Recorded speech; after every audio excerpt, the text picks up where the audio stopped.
Hi, this is Matt with Navarre Training with another immediately useful JSON design pattern.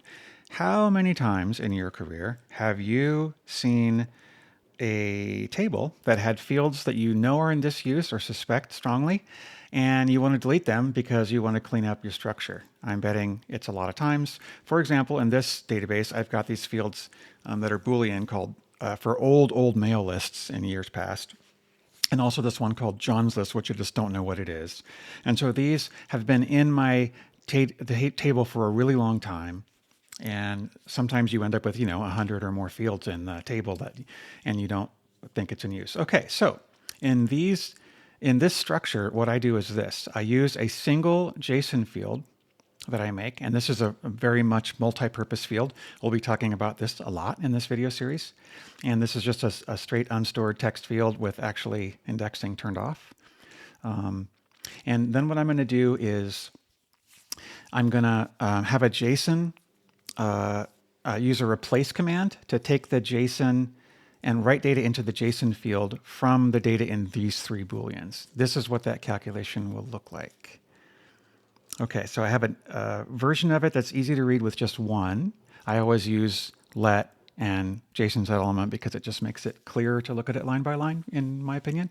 So the first thing I grab is the field name from the field. This way I don't have typos. I can just double click and it shows the field name.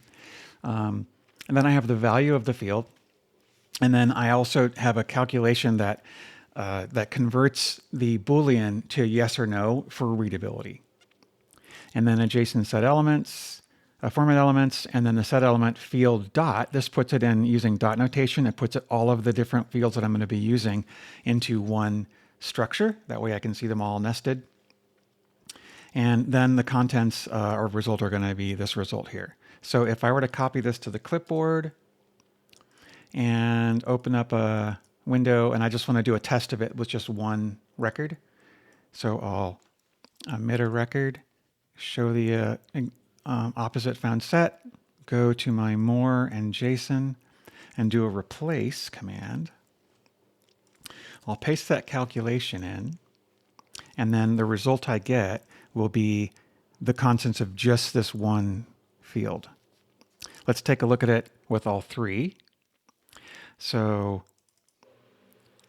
this is the calculation with all three of them. So this is just repeating this one twice and changing the name of the specific field I want. So this grabs Easter and then John.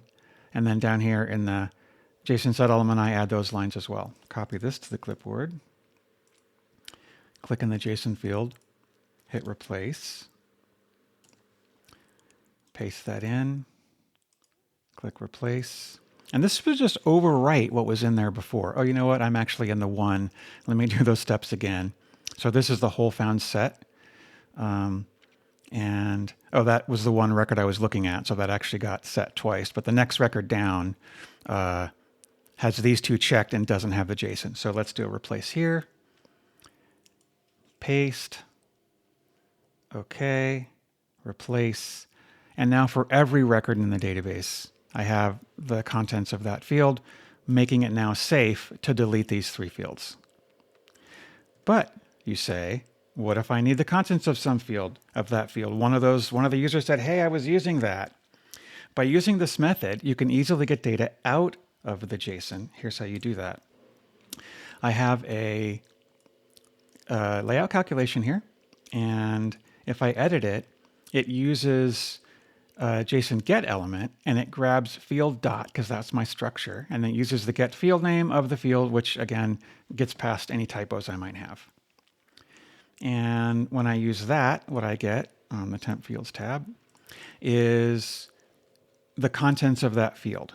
If I also want the name of the field, which I probably do, I can modify the calculation there as well. So the JSON set element will be the whole name of the field as well as the value. Or I can even make that nicer, right? I can say, some other text in here like Christmas 2018. So I'm not using the field name itself, but something that's more friendly. And then the result that I get will be nicer more friendly to read, right? Christmas 2018, no. And I probably would modify that calculation to put a little bit more in there, like Christmas 2018 : space. And there you go. So that way you get the information. If you're on one of the ones where it was yes, then you get Christmas 2018 yes. And then very flexible. You can put this anywhere, any list. One other thing I wanted to show though, and then we're done. And that is, what if you already had JSON in here?